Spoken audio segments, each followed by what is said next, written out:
Good morning. This is Fred Mitchell, Chairman of the Progressive Liberal Party, Minister for the Public Service and Foreign Affairs, MP for Fox Hill. Today is Friday, the 28th of April, 2023. I believe it's payday. So the idol of my youth, Ray Minus Jr., has left us. A great boxer, a fine example of a Bahamian community leader, and has gone too soon. Rest in peace.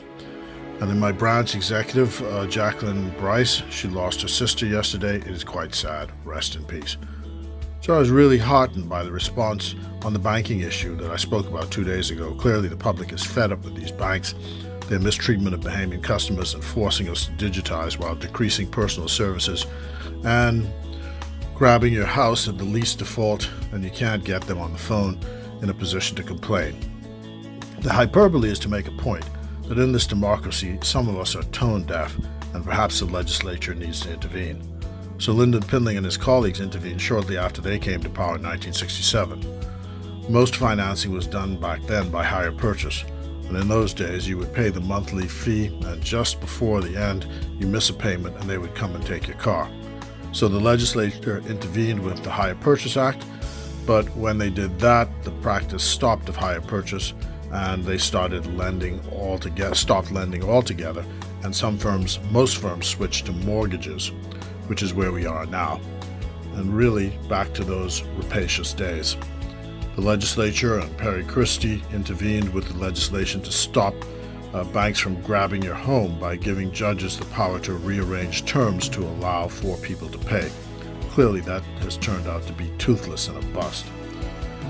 Already, a lady sent me a note to say a judge issued an order a couple of days ago to pay up all of the interest and principal of the payment, or in default, she's to get out of her place in 21 days. She asked me if this was possible. Sadly, I told her it was yes.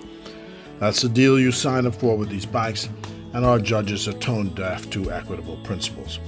So once again, it appears that the legislature must intervene. But the legislature cannot intervene in that issue or the depersonalization and debanking crisis unless there is a clear demonstration of political will and public pressure.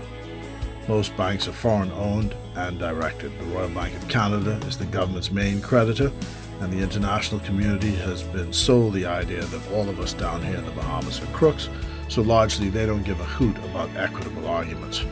The decisions are made in Canada. The Bahamian-owned banks and credit unions will be afraid to rock the boat because the international community may cut them off. But there comes a time when you must say, when you have a voice, the voice is all you have, use it even if it shakes. And perhaps those in the House and Assembly, if you use your voice and speak loudly enough, will do something to really make the banks reform their behavior. Let's hope so. God bless you. God bless the Commonwealth of the Bahamas. And here's to banking reform on this day across the Commonwealth of the Bahamas. Payday in April. Today it's PLP all the way.